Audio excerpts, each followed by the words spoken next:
આવતીકાલે ભાજપ વધુ 3 ઉમેદવારોના નામ જાહેર કરશે। નાયબ મુખ્યમંત્રી નીતિન પટેલે આ મુદ્દે વાતચીત કરી હતી અને આવતીકાલે નામ જાહેર કરવાની જાહેરાત કરી હતી। ઉલ્લેખનીય છે, હજી ભાજપના 3 ઉમેદવારના નામ જાહેર કરવાના બાકી છે, જેમાં મહેસાણા, સુરત અને અમદાવાદ પૂર્વ બેઠકનો સમાવેશ થાય છે। આવતીકાલે આ ત્રણેય બેઠક પર ઉમેદવારોના નામ પરથી પડદો ઉચકાઈ જશે।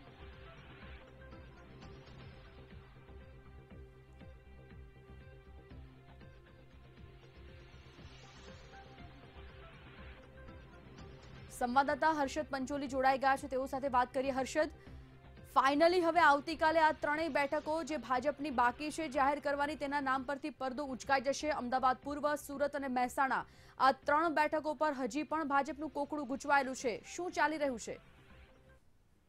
જી, આપને જણાવી દઉં કે આ પાટણ જિલ્લાના ચાણસ્મા ખાતે આજે જે નરેન્દ્ર મોદીનો જે સીધો સંવાદ હતો, મેં ભી ચોકીદાર, એ કાર્યક્રમ અંતર્ગત આજે ઉપ મુખ્યમંત્રી નીતિન પટેલ ચાણસ્મા ખાતે આવ્યા હતા। તેઓએ મીડિયાને જણાવ્યું હતું કે જે 3 બેઠકોની જે વાત છે, જે કહેવાય કે કોકડું ગૂંચવાયેલું છે, તે કદાચ આવતીકાલે એટલે કે આવતીકાલે આ 3 બેઠકો જાહેર થઈ શકે છે, આવું તેઓનું જે મીડિયાને નિવેદન હતું।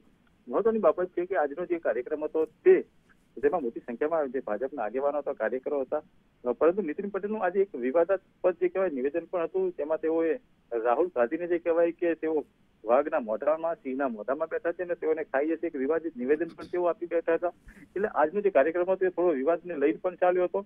આજે નીતિન પટેલ તેઓની સાથે જે કહેવાય કે નવા જે પાર્ટીના જે ઉમેદવાર હતા, ભરતસિંહ ડાભી, તેઓ હાજર હતા। જે શ્રમ અને રોજગાર મંત્રી દિલીપ ઠાકોર હાજર હતા અને જે આ નિવેદન હતું તે ક્યાંક ને ક્યાંક આવનારા સમયમાં જે કહેવાય કે એક વિવાદ સર્જ્યો તો નવાઈ નહીં। સંજીવની, બિલકુલ હર્ષદ, માહિતી માટે આભાર।